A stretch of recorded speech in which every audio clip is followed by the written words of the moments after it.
He fired me on a Thursday. No warning, no conversation. Just a performance review that wasn't a review at all. It was a verdict. He leaned back in my chair, the same chair I'd chosen when I built this division from scratch, and said the line I'll never forget.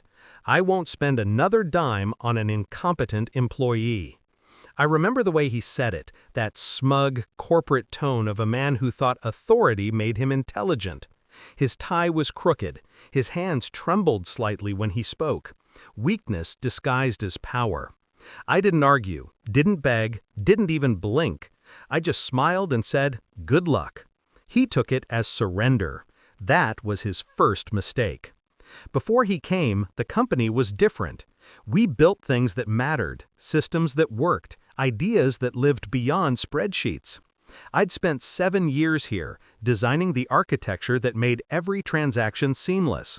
When I filed the system patent, I didn't use the company's name. It was mine, licensed to them under a renewable contract I'd quietly written years ago, when I still believed in caution. Then he arrived, the new boss, the kind of man who measures worth by how many people he can interrupt in a meeting.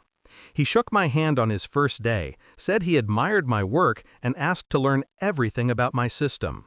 I taught him, carefully, selectively. But I watched.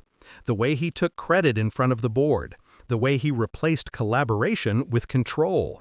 He was desperate to prove himself, and desperate men are predictable. The betrayal wasn't a single act, it was a slow corrosion.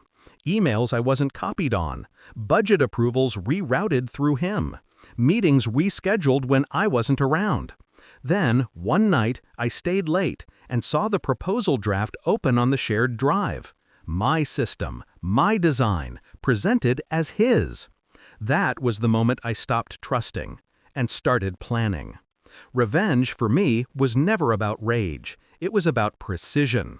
While he spent his nights rehearsing power, I spent mine rewriting contracts, quietly updating license terms. The system patent, my patent, was due for renewal. The licensing agreement was set to expire that very weekend. When he fired me, he unknowingly cut off the company's access to the very thing that kept it alive. The servers would keep running until Monday at 9 a.m. After that, everything would go dark. I left that Thursday without a word, packed my mug, my pens, my silence. Friday, he gloated. I heard from a friend that he'd celebrated in the boardroom, boasting about cleaning up inefficiency. He didn't realize that the system license, the one renewal that required my personal approval, had been intentionally left unsigned. No one else even knew it existed. I spent my weekend watching the clock, the way soldiers must before an ambush. Calm, focused, waiting. Monday, 9:01 a.m. I was sipping coffee when the first call came in. Server crash, database failure, API unresponsive. By 9:15, their entire infrastructure was frozen. By 9:30, the investors were calling, and by 10, he was calling me. I answered on the second ring. He didn't say hello, just breathed panic.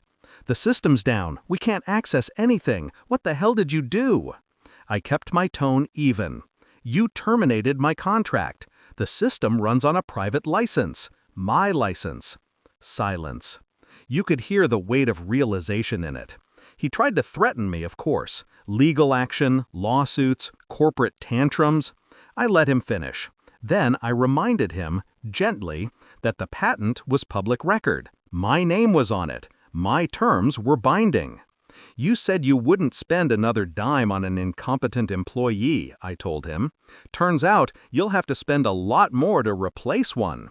By noon, he was in chaos. They had to shut down client operations, issue press statements, scramble for alternatives. But the system was too deeply integrated. No one else understood its logic. Every transaction, every report, every process they depended on had my signature buried inside the code, my quiet fingerprint. He'd tried to erase me. Instead, he erased himself. I didn't ruin the company. I just removed my contribution, the one thing that made it function. That's the difference between destruction and justice. One is chaos. The other is balance restored. 2 weeks later, they called again. Not him, he'd been reassigned, which is corporate language for humiliated and disposable. The board wanted to renegotiate. They offered me double my old salary to consult, part-time under my own terms. I agreed, not for the money, for the satisfaction of walking back into that office, watching the silence that followed me, the way fear does after a storm. He wasn't there anymore, but his empty chair was, and that was enough.